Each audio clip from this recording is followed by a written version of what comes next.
আমি ব্রাহ্মণ্যবাদের একজন অনুসারী, কিন্তু আমি ইসলামের অনেক কিছুই পছন্দ করি। কিন্তু ইসলামের নিয়ম অনুসরণ করতে হলে আমাকে কি ইসলামে ধর্মান্তরিত হতে হবে, নাকি আমার ব্রাহ্মণ্যবাদের ধর্ম পালন করেই আমি ইসলামের বিভিন্ন নিয়ম অনুসরণ করতে পারবো?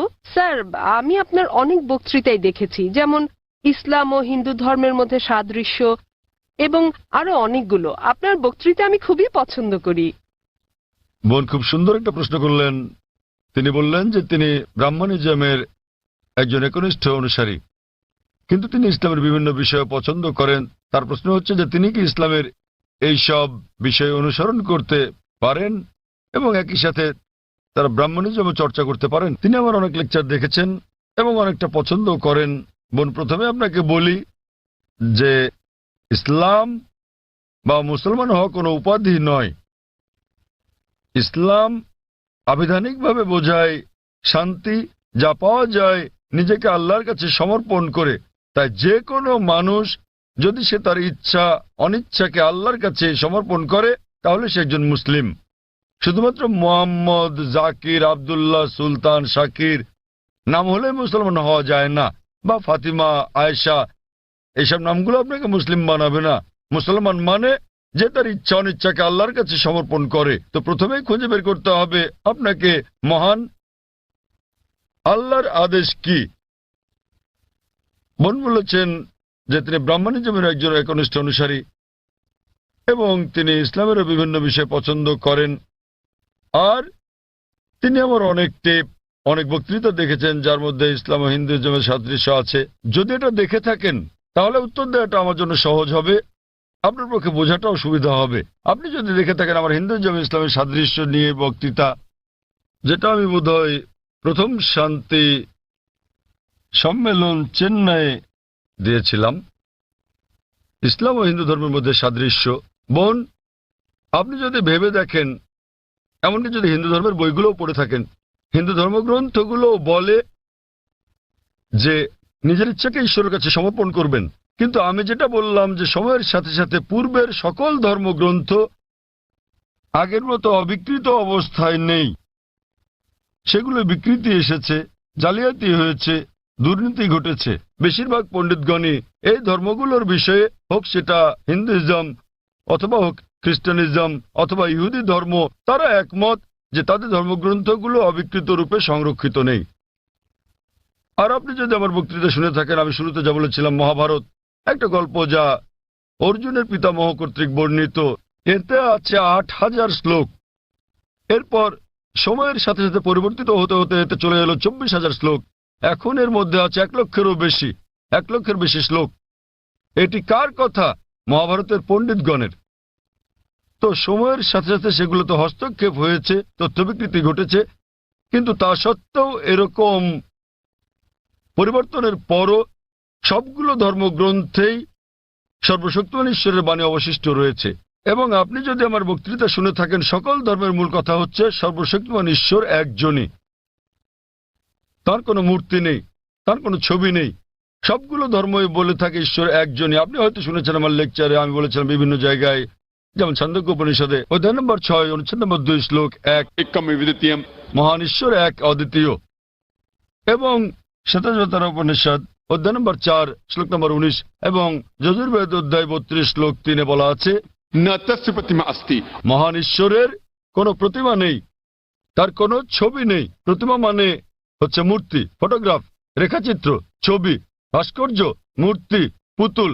তাই ঈশ্বরের কোনো প্রতিমূর্তি নেই, কোনো ফটোগ্রাফ নেই, কোনো রেখাচিত্র নেই, কোনো ছবি নেই, কোনো ভাস্কর্য নেই, কোনো মূর্তি নেই, কোনো পুতুল নেই। তাই সকল ধর্মগ্রন্থই জোর দেয় সর্বশক্তিমান ঈশ্বরের একত্বের উপর। আর হিন্দু ধর্মের ব্রহ্মসূত্রটি হচ্ছে एकम ब्रह्म द्योतय नास्ते नैना नास्ते किंचन। भगवान एक ही है, दूसरा नहीं है, नहीं है, नहीं है, जरा भी नहीं है। ঈশ্বর একজনই, দ্বিতীয় কেউ নেই, কেউ নেই, কেউ নেই, কোথাও কেউ নেই।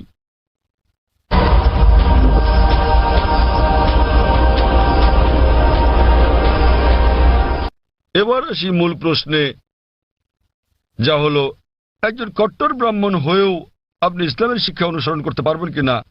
বোন, একজন সাধারণ ব্রাহ্মণের পক্ষে মুসলিম হওয়ার চেষ্টা করাটা কঠিন। কিন্তু যদি কঠোর ব্রাহ্মণ হয়ে থাকেন, বেদকে কঠোরভাবে মেনে চলেন, তাহলে আপনার ইচ্ছা অনিচ্ছা ঈশ্বরের কাছে সমর্পণ করতে হবে। আপনি যদি সাধারণ ব্রাহ্মণ হয়ে থাকেন যে কিছু নিয়ম মানেন আবার কিছু মানেন না, তাহলে আপনার পক্ষে ঈশ্বরের কাছে নিজের ইচ্ছাকে সমর্পণ করা কঠিন হবে। কিন্তু যদি কঠোর ব্রাহ্মণ হয়ে থাকেন, বেদকে কঠোরভাবে মেনে চলেন, তাহলে আগে আমি যা বলেছি আপনাকে মানতেই হবে। 3টি পংক্তি আমি বলেছি যে আপনাকে এক ঈশ্বরে বিশ্বাস করতে হবে, আপনি মূর্তি পূজা করতে পারবেন না। আপনাকে বিশ্বাস করতে হবে যে ঈশ্বর এক, তার কোনো প্রতিচ্ছবি নেই, কোনো ফটোগ্রাফ নেই, কোনো মূর্তি নেই। এবং যদি আপনার ধর্মগ্রন্থগুলো পড়ে থাকেন, সেগুলোতে সর্বশেষ এবং চূড়ান্ত নবী মোহাম্মদ সাল্লাল্লাহু সাল্লামের আগমনের কথা উল্লেখ করা হয়েছে। আর আপনি যদি আমার বক্তৃতা ইসলাম ও হিন্দু ধর্মের মধ্যে সাদৃশ্য আর হিন্দু ধর্মে মোহাম্মদ সাল্লাল্লাহু সাল্লাম এই দুটো দেখে থাকেন, আমি বিস্তারিত আলোচনা করেছি যে নবী মোহাম্মদ সাল্লাল্লাহু সাল্লামের কথা আপনাদের ধর্মগ্রন্থে আছে। তাই যদি আপনি খারাপ ব্রাহ্মণ হয়ে থাকেন, তাহলে আপনার এটা বিশ্বাস না করার কোনো সুযোগ নেই যে ঈশ্বর এক, তার কোনো চিত্র নেই, কোনো মূর্তি নেই। এবং আপনাকে এটা বিশ্বাস করতে হবে যে মহান ঈশ্বরের সর্বশেষ দূত, সর্বশেষ বার্তাবাহক কল্কি অবতার হচ্ছেন নবী মোহাম্মদ সাল্লাল্লাহু সাল্লাম। কিন্তু যখন আপনার ধর্মগ্রন্থ বলে যে আপনাকে কল্কি অবতার চূড়ান্ত দূতকে অনুসরণ করতে হবে, তো যখন আপনি এই দূত নবী মোহাম্মদ সাল্লাল্লাহু আলাইহি ওয়াসাল্লামের বাণীগুলো পড়বেন, তখন আপনি দেখবেন যে এই কথাগুলো আপনার ধর্মগ্রন্থগুলোতে যা লেখা আছে তার সাথে মিলে যাচ্ছে। আবার একই সাথে দেখবেন এটা আপনার ধর্মগ্রন্থের অনেক কথার বিরুদ্ধে যাচ্ছে।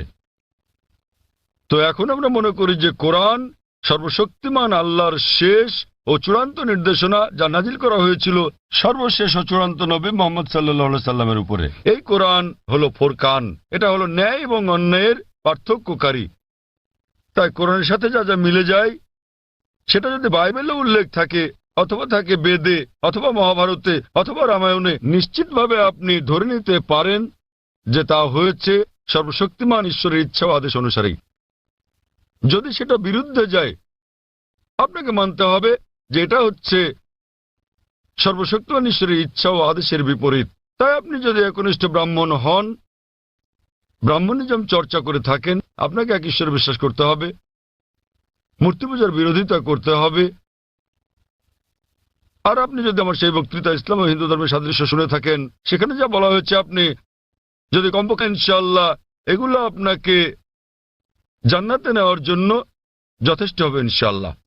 তাই আপনি যদি আমার বক্তৃতা ইসলাম ও হিন্দু ধর্মের মধ্যে সাদৃশ্য শুনে থাকেন, সর্বশক্তিমান ঈশ্বরের একত্ববাদ সম্বন্ধে, নবী মোহাম্মদ সাল্লাল্লাহু আলাইহি সাল্লাম সম্বন্ধে, কিভাবে সালাত আদায় করা যায়, মদ খাওয়া যাবে না, শুকরের মাংস খাওয়া যাবে না, যা কোরআনের সাথে সাথে আপনাদের ধর্মগ্রন্থ বলা আছে, আপনাদের বেদে শালীনতার বিষয়ে বলা আছে যে মহিলাদের নিজেদের আবৃত রাখা উচিত, যা কোরআনেও বলা আছে। তাই আমার সেই বক্তৃতায় যা যা আমি বলেছি, আরো অনেক বিষয় আছে, কিন্তু আপনি যদি শুধু এই বিষয়গুলো ভালোভাবে অনুসরণ করেন বোন, ইনশাল্লাহ ইনশাল্লাহ এগুলো আপনাকে এই পরীক্ষায় পাশ করিয়ে দেওয়ার জন্য যথেষ্ট। আপনি চাইলে আরো অনেক কিছু অনুসরণ করতে পারেন, কিন্তু কমপক্ষে এই বিষয়গুলো, এই প্রধান বিষয়গুলো যা আমি উল্লেখ করেছি, কিন্তু আপনার ধর্মগ্রন্থে যা বিতর্কিত, আপনার তা অনুসরণ করা উচিত নয়। কারণ আপনাদের পণ্ডিতগণই বলেন যে এটা সময়ের আবর্তনে পরিবর্তিত হয়ে গেছে। আমাদের বুঝতে হবে যে এই বিষয়গুলো হচ্ছে তথ্য বিকৃতি, হস্তক্ষেপিত, সত্যের অতিরঞ্জন। তাই মিলগুলো শুধু অনুসরণ করেন, ইনশাল্লাহ ইনশাল্লাহ আপনি একজন ভালো ব্রাহ্মণ হতে পারবেন। আপনি নিজ ধর্মগ্রন্থের অনুশাসন মেনে চলেন, যা ফুরকান এবং কোরআনের সাথে মিলে যায়, এবং ইনশাল্লাহ একজন নিয়মনিষ্ঠ মুসলমানও হতে পারেন। তো আশা করি ইনশাল্লাহ যে সর্বশক্তিমান আল্লাহ আপনাকে হৃদায়ত দান করুন। বোন, আপনি কি বিশ্বাস করেন ইসলাম ও হিন্দু ধর্মের সাদৃশ্য নিয়ে আমি আলোচনায় যে কথাগুলো বলেছিলাম? হ্যাঁ স্যার, পুরোপুরি। বোন, আমার লেকচারের কথাগুলোর সঙ্গে আপনি একমত? জি স্যার। আপনি কি নিয়মগুলো মানতে রাজি আছেন? হ্যাঁ হ্যাঁ, রাজি আছি। তাহলে আপনি যেহেতু এগুলো মানতে রাজি আছেন, আমি যা বলেছি, সুতরাং আপনি প্রকৃতই নিজের ইচ্ছা অনিচ্ছাকে আল্লাহর কাছে সমর্পণ করলেন। আরবিতে আপনি বলতে পারেন মুসলমান, বাংলায় বলতে পারেন আল্লাহর কাছে নিজের ইচ্ছাকে সমর্পণকারী। তো যদি একমত হন যে ধর্মগ্রন্থগুলোতে বলা আছে এক ঈশ্বরের উপাসনা করতে হবে, তিনি ছাড়া আর উপাস্য নেই, মূর্তি পূজা করা অন্যায়, আপনি যদি সর্বশেষ ও চূড়ান্ত নবী কল্কি অবতার মুহাম্মদ সাল্লাল্লাহু আলাইহি সাল্লাম এবং তার শিক্ষার উপর বিশ্বাস রাখেন, তাহলে আমার মতে, আমি যদি আরবিতে বলি, আমাকে বলতে হবে যে আপনি ইসলাম ধর্ম পালন করছেন এবং আপনি একজন মুসলিম। বোন, আপনি কি একমত আছেন? জি স্যার, একমত। তাহলে আপনি কি জনসমক্ষে বলতে পারবেন যে আরবি নিয়মে আপনি একজন মুসলিম? বোন, আপনি কি আরবি নিয়মে ঘোষণা দিতে পারবেন এটা? যেহেতু আপনি মেনে নিয়েছেন একজন ঈশ্বর এবং নবী মোহাম্মদ সাল্লাল্লাহু আলাইহি সাল্লাম সর্বশেষ ও চূড়ান্ত নবী, তো আপনি কি ঘোষণা দিতে পারবেন যে আপনি একজন মুসলিম? আমি বলছি না যে আমি একজন মুসলিম, যদিও আপনি যা বলেছেন আমি তার সাথে একমত। এখন আপনি যদি মেনে নেন যে ঈশ্বর একজন এবং তার হ্যাঁ। কোনো মূর্তি বা ছবি নেই এবং একমাত্র তারই উপাসনা করতে হবে, আর আপনি যদি মেনে নেন যে নবী মোহাম্মদ সাল্লাল্লাহু আলাইহি সাল্লাম আল্লাহ প্রেরিত দূত, এই দুটোই যথেষ্ট আপনাকে ইসলাম ধর্মের জগতে নিয়ে আসার জন্য। আপনি পাশ করেছেন। অন্যান্য বিষয়গুলো পরে আসবে। তো আপনি যদি মানেন ঈশ্বর এক, তার কোনো প্রতিচ্ছবি নেই, আপনি যদি মূর্তি পূজা করতে অস্বীকার করেন এবং আপনি মানেন যে নবী মোহাম্মদ সাল্লাল্লাহু আলাইহি সাল্লাম শেষ ও চূড়ান্ত নবী, তাহলে আপনি এই জগতে প্রবেশ করতে পারবেন ইনশাআল্লাহ, অথবা সঠিকভাবে বলতে গেলে এই জীবন দর্শনে। এবং ইনশাআল্লাহ এভাবে চর্চা চালিয়ে গেলে আপনি কি এই জীবনধারায় আসতে চান বোন? ঈশ্বর চাইলে হ্যাঁ, এই তো ইনশাআল্লাহ, মাশাআল্লাহ। তো বোন, আমি আবারও আপনাকে জিজ্ঞেস করতে চাই আনুষ্ঠানিকভাবে, বোন আপনি কি বিশ্বাস করেন যে এক ঈশ্বর? হ্যাঁ করি। বিশ্বাস করেন যে সর্বশক্তিমান ঈশ্বর ছাড়া আর কারো উপাসনা করা উচিত নয়? হ্যাঁ হ্যাঁ। আপনি কি একমত যে মূর্তি পূজা ঠিক নয়? পুরোপুরি না হলেও কিছুটা একমত। না, দেখলেন তো, পুরোপুরি না কিছুটা, এটাই বলতে পারছেন না। আপনি এটা বলতে পারেন না যে কেকটা খেতে চাই পেতে চাই। মূর্তি পূজা করা সঠিক নয়, নতুবা সঠিক। এর মানে ঈশ্বরের কাছে প্রার্থনার জন্য আপনার মূর্তি পূজার সাহায্য নিতে হবে না, কোনো মূর্তি পূজা করতে হবে না। আপনি কি মানেন যে ঈশ্বরের কোনো প্রতিরূপ নেই? হ্যাঁ। আচ্ছা, আপনি মানেন, এর মানে আপনি বলছেন ঈশ্বরের কোনো প্রতিমূর্তি নেই? হ্যাঁ। ঠিক আছে। আপনি কি মানেন যে নবী মোহাম্মদ সাল্লাল্লাহু আলাইহি সাল্লাম সর্বশেষ চূড়ান্ত নবী? আমি আসলে এইটুকু পর্যন্ত ভালো করে জানি না, কিন্তু অন্যগুলো আপনি যা বলেছেন আমি মানছি, কিন্তু আমি আসলেই সর্বশেষ বিষয়গুলো জানি না। আপনি কি মানেন যে তিনি আল্লাহ প্রেরিত দূত? হ্যাঁ মানি। আপনি মানেন তিনি আল্লাহর দূত? হ্যাঁ। চমৎকার, চর্চাটাই আসল। একজন নির্ভেজাল মুসলিম হওয়া সহজ কথা নয়, আমরাও চেষ্টা করছি। তো বোন, আমি যদি বলি আপনি কি আমার সাথে কালিমায়ে শাহাদা পাঠ করবেন? আপনি কি শাহাদাত পাঠ করবেন, যা আসলে আরবিতে একটা ঘোষণা, ওই একই কথা যা আমি বলেছি যে আল্লাহ ছাড়া কোনো প্রভু নেই আর নবী মোহাম্মদ সাল্লাল্লাহু আলাইহি সাল্লাম তার দূত। আরবিতে এটা বলতে চান? হ্যাঁ স্যার, বেশ, অবশ্যই। আমি আরবিতে বলবো, আপনি আমার সাথে সাথে বলবেন, আর পরে এটার অনুবাদও বলবো। ঠিক আছে। अशहदु अशहदु अल्लाह अल्लाह इलाहा इलाहा इल्लल्लाह इल्लल्लाह व अशहदु व अशहदु अन्ना अन्ना मुहम्मदन मुहम्मदन अब्दुहु अब्दुहु व रसूलुहु। व रसूलुहु। আমি সাক্ষ্য দিচ্ছি,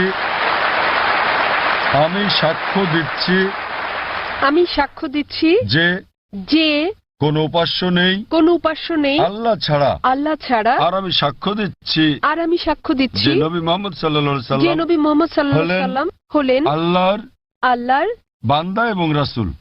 বান্দা এবং রাসূল। মাশাআল্লাহ বোন, ধন্যবাদ। এখন আপনি একজন মুসলিম এবং আমি প্রার্থনা করছি যেন আল্লাহ সুবহানাহু ওয়া তাআলা আপনাকে পথ প্রদর্শন করেন।